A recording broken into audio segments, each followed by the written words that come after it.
واذكر في الكتاب مريم إذ انتبذت من أهلها مكانا شرقيا فاتخذت من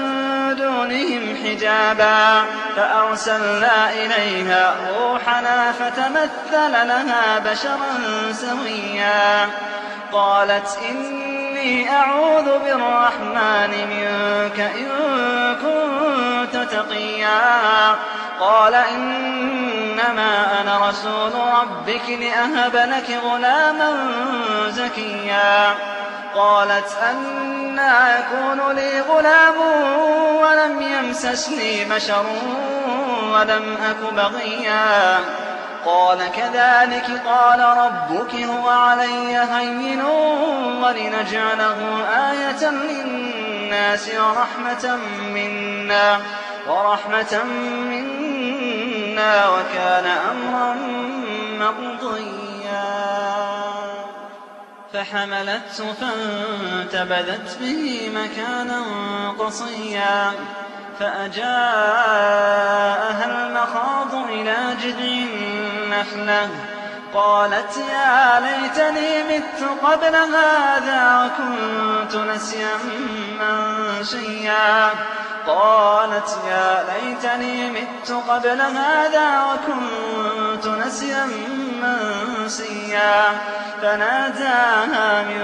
تحتها ألا تحزني قد جعل ربك تحتك سريا وهزي إليك بجذع النخلة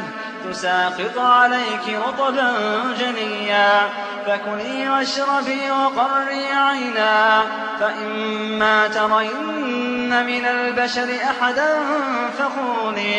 فقولي إني نذرت للرحمن صوما فلن أكلم اليوم إنسيا فأتت به قومها تحمله قالوا يا مريم لقد جئت شيئا فريا يا أخت هارون ما كان أبوك امرأ سوء وما كانت أمك بغيا فأشارت إليه قالوا كيف نكلم من كان في المهد صبيا قال إني عبد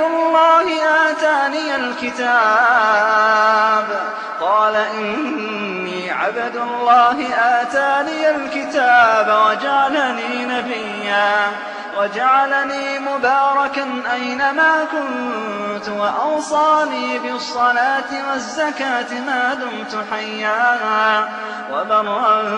بوالدتي ولم يجعلني جبارا شقيا والسلام علي يوم ولدت ويوم أموت ويوم أبعث حيا ذلك عيسى بن مريم قول الحق الذي فيه يمترون ما كان لله أن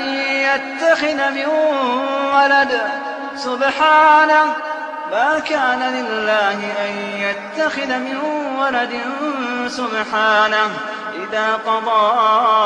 أمرا فإنما يقول له كن فيكون وإن الله ربي وربكم فاعبدوه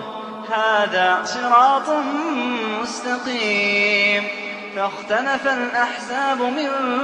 بينهم فويل للذين كفروا من مشهد يوم عظيم أسمع بهم وأبصر يوم يأتوننا لكن الظالمون اليوم في ضلال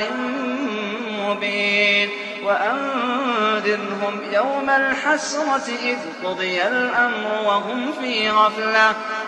في غفلة وهم لا يؤمنون إنا نحن نرث الأرض ومن عليها وإلينا يرجعون